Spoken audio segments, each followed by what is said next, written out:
The mass demonstrations continued in Jakarta by the same people who deposed Ahok for whatever surreptitious reason they could find, such as the anniversary of Ahok's imprisonment. This may seem trivial, but the imprisonment of Ahok meant that the perpetrators can get their way, including persecution of minorities and especially Bulays. Recently, they attempted to ban the youth wing of Nahdlatul Ulama, the largest Islamic group in Indonesia, which, being Indonesia, is a paramilitary organisation. It is not even worth repeating the details and arguments behind this event, as it was a Muslim organisation attempting to ban another Muslim organisation for an unacceptable insult to all Muslims. Now, as a Muslim, I find it hard to envisage anything I would find an unacceptable insult, and can only comprehend this is yet another attempt to destabilise Indonesia by creating conflict between groups. When such issues are reported, it is actually very easy to spot which people are being manipulative, as it's when they claim it's an insult to their beliefs. As beliefs are always external to the individual, feelings are natural, so the insult is something that you've been told and not actually feel. Nevertheless, as I wrote Christmas cards to my parents and Branwell, I had to think twice, because these dark forces object to anything other than religious Muslim holidays.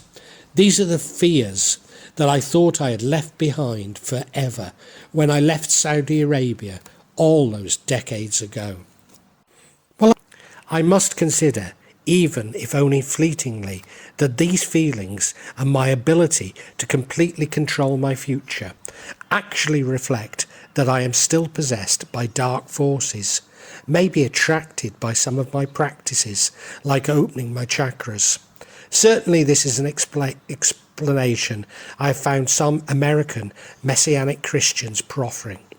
I always turn my back on evangelism, as to my mind it runs dangerously close to being godlike. But nevertheless, I must consider that I am being tricked by a Heathcliff like Satan.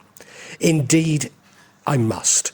But then I should consider that those who believe they have been shown the true and only path are themselves infected by a trickster Satan. I can only go with my feelings, but those I have chosen to be influenced by seem to be full of God's love, whereas those I reject exhibit hatred. This is the reason why I completely reject the authoritarianism which is eating into Islam in Indonesia, despite clinging to a religious observance that many would find austere.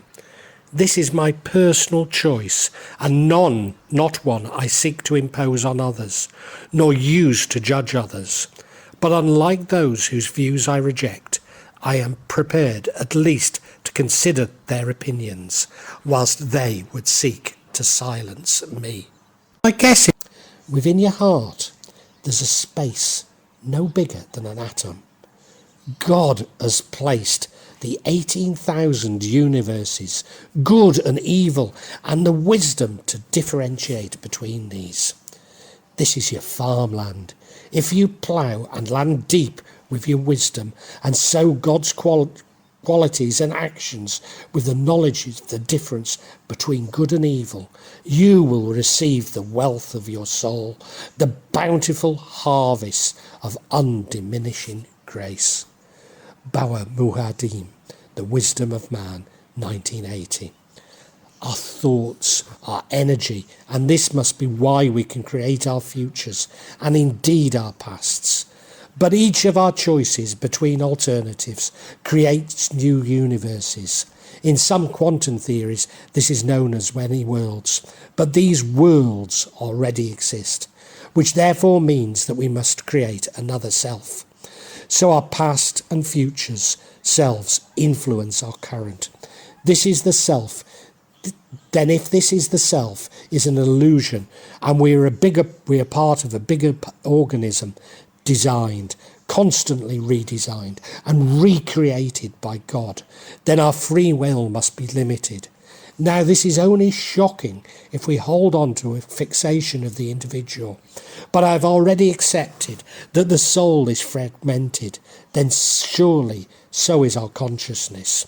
So like everything else, free will is a half-truth with its own antithesis. Could these messages and entities be sent from our other selves, from the past and the future, to influence the current, the precognition that I have always alluded to? If so, then surely we see our current reality, the inside of Plato's cave, is also influencing what we believe our pasts and our futures. In fact, there are other cells, and not yet ourselves, but a part of a larger organism which we all form a part of. These other cells embody God, because God is within us all. If we are not God, but a part of God, whilst never being God. When you know yourself, your I-ness vanishes, and you know that you and Allah are one and the same. Ibn Arabi. So the higher consciousness is also formed by a collective consciousness. However, whilst God is infinite, even collectively we are finite. God is everywhere, within us all, and we are all within God.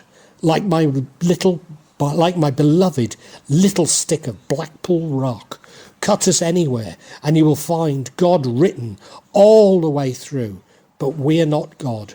Only together, in full knowledge, do we begin to get close to what God is. To know oneself is to know God. So we must truly know ourselves to achieve that oneness with God. Those of you who have followed each of my episodes will understand that how I have been exposed to black magic and the left and the right hand paths. It seems to me that the left hand path is about becoming one with God, a supreme being, but whilst retaining the self, even becoming a God, i.e. godlike. As a devout Muslim, I believe this to be an illusion, a trick, for we cannot become one with God through selfishness. So the Supreme Being is not the Supreme Being.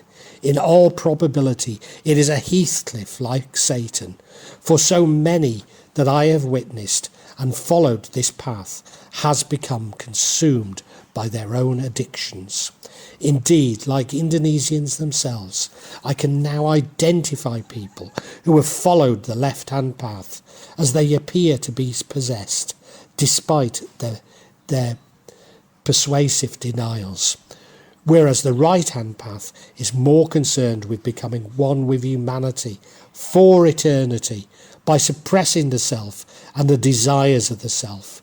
But to achieve the oneness of God, we cannot simply dismiss the left-hand path. We need to understand it and how it is within us. Only then can we fight. You might like to see what I'm talking about as reincarnation and karma. And whilst I'm certainly not rejecting these concepts, even though most Muslims would, it simply isn't how I choose to define things.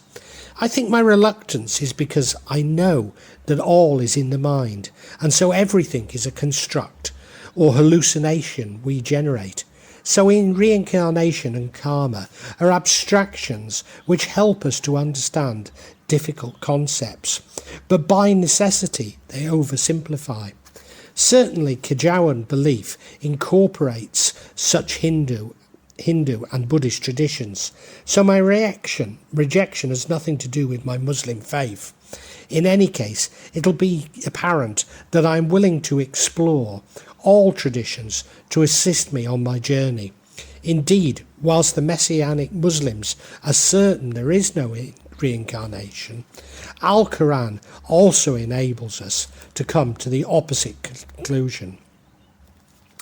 How can you disbelieve in Allah when you were lifeless, and he brought you to life, and he will cause you to die, and he will bring you back to life, and then to him you will be reunited. Al-Quran, Surah Al-Baqarah 2:28. Far with Western readers are probably confused by my views as a Muslim. You see, in the West, we feel that we have the right to define what a Muslim is and how they should behave, while frequently knowing very little about the religion itself. In fact, I'm often accused of not being a true Muslim by Western atheists, who will point to some of the more extreme beliefs of the Wahhabis, which only challenged the compassionate mainstream in the 18th century.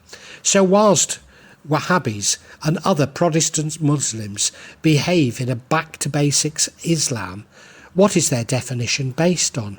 As we need only to look to Indonesia to find Islam practiced as it was many centuries ago. Of course, Wahhabis reject Indonesian Islam as folk Islam, even suggesting takfir, and certainly Kejawen is influenced by other beliefs. But in general, the practices in Indonesia were the practices common throughout the Muslim world during the 15th century.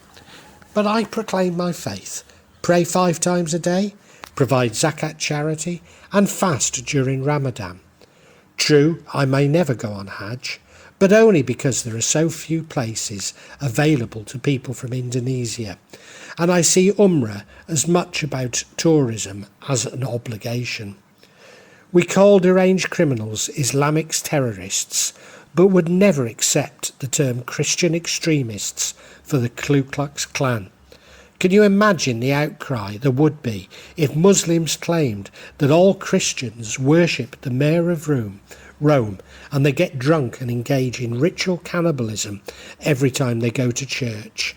Well, people in the West feel they have the right to commit exactly the same faux pas when describing Islam. Few in the rest realise that the Bible, along with the Book of Psalms and the Tanakh, are considered holy books in Islam. And after Muhammad, Jesus, Isa and Abraham are the most important prophets.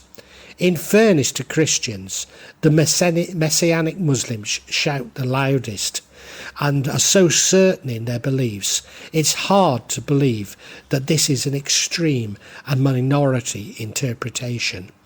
Not an original thought, and I have been unable to trace its origins, but they say that religion is like a swimming pool.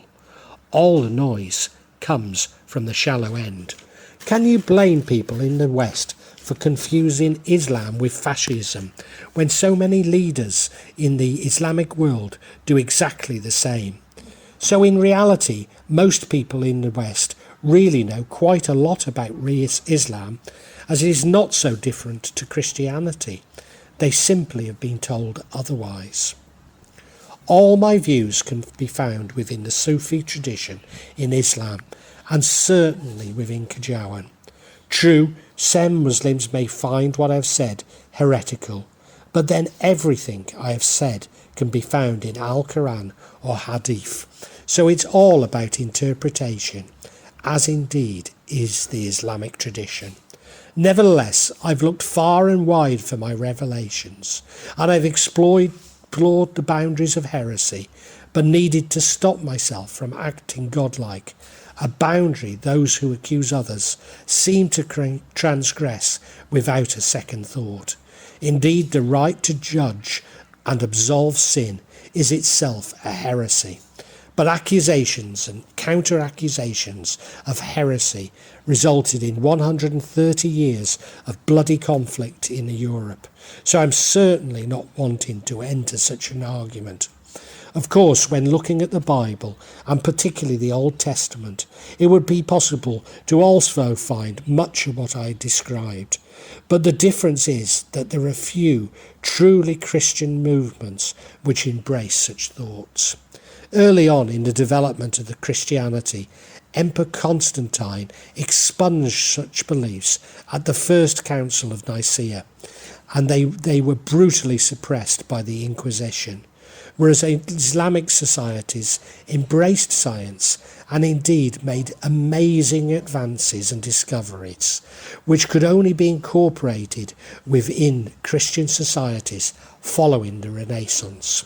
So rather amazingly, Islam appears to anticipate the latest thinking in quantum mechanics to a much greater degree than mainstream Christianity does. A person who follows a path for acquiring knowledge, Allah will make easy passage to paradise for him. The Prophet Muhammad, Hadith Qudusi. But maybe there is a further point to such thoughts, and that is to question all of our revelations and beliefs, whether induced by psychotropics or not. Is it logical that I reject the final tryst, but I have accepted the journey so far? But now some conspiracy theorists claim that the game, or matrix as they call it, is created by jinns. As a Muslim, I must give this some consideration. Whether it be the jinn or Satan, they are created by God to test us. So is this ultimately God who created the game and not jinn?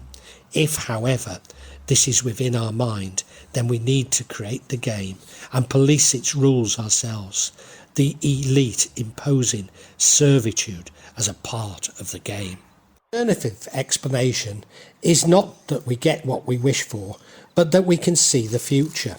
So if we wish to be successful in business, maybe this is simply our future coming to us and informing our wishes. Certainly this interpretation has more resonance with scientific theories on time, but maybe not with quantum entanglement. It seems to me that time and free will are the greatest intellectual problems for science, philosophy, religion, especially within Islam, and magic. Maybe the solution lies in the timeline, and that determinism and free will are a scale with no definitive poles. In fact, maybe the timeline is also crucial in explaining the other veils or dimensions and the entities they contain. For if time isn't linear, surely it is possible that we can access them, if only in our mind. After all, if time isn't linear, what are ghosts? I'm increasingly drawn to the theory that we constantly shift our realities with every decision we take. So each new reality is constrained by our beliefs, generating a new relationship with the permutations which already exist and have done since creation. Perhaps the biggest constraint on our beliefs are the constructs we call time and space, for without the linearity of time, everything and anything is possible.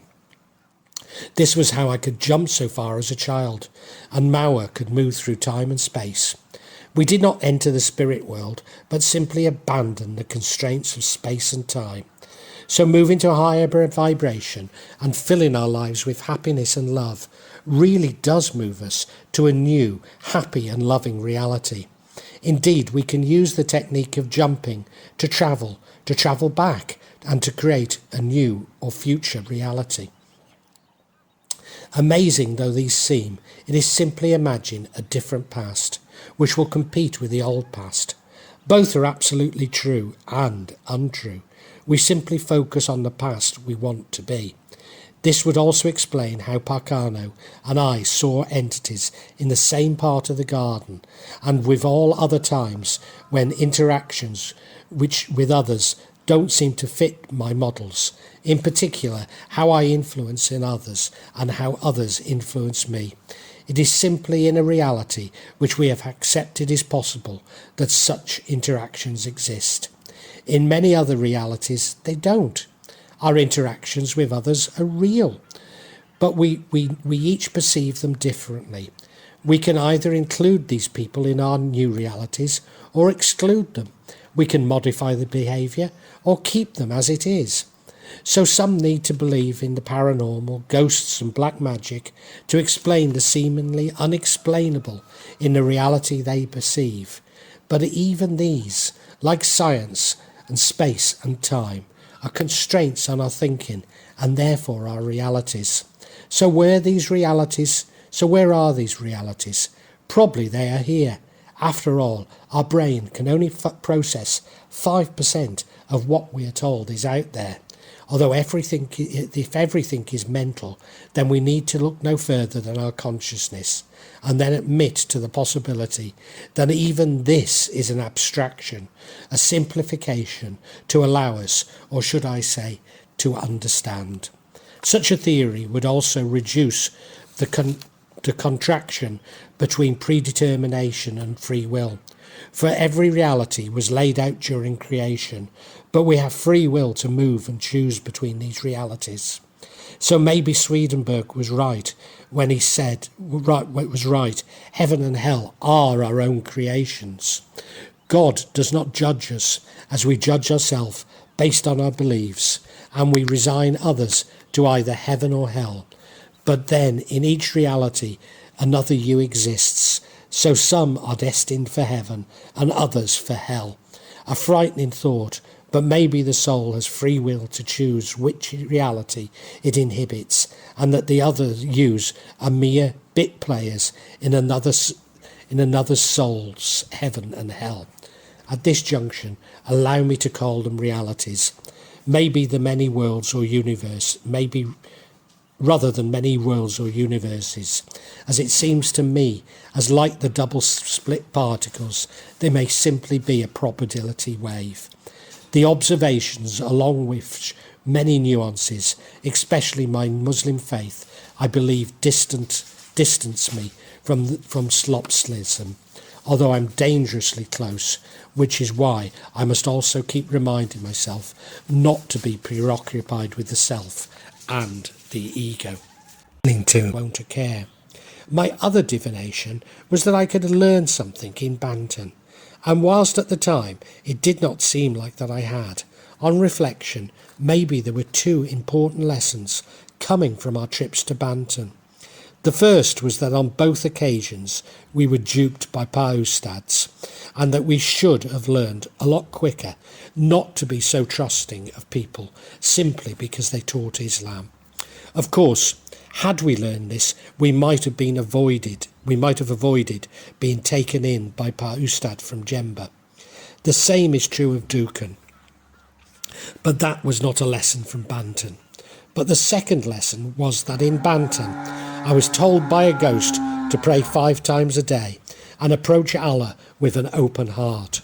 Now, since then, I have done many things, including giving up drinking and smoking, meditated, opened my chakras, and yes, prayed 5 times most days. I cannot say which are the most important of these behavioural changes, but in combination they have shifted my polarity to a higher vibration, although the results are far from immediate. I am a far happier person as a result of this message. Nevertheless, I keep coming back to the self, despite intellectually comprehending there is no self. With every loop, the self or the ego returns. A more bizarre connection with Banton is that Sarang was home of the Jellyfish Kingdom sect, where their queen, Aisa Tusumala Bayaduri Intan, claimed that she could access a bank account in Switzerland which contained all the treasures of Indonesia. Was Aisha Tusumala Bayaduri Intan also the victim of poisoning and hypnosis? Surely Pa Angabaya could not also have been behind this crime. You at least enjoyed something of what I said. I do hope that you have. And it actually was extracts from 3 books that I've written that you can find on this channel, The Magic of Java. I'd really love you to subscribe and hit the button. And please listen to all 3 of my books. But above all, thank you for listening to this.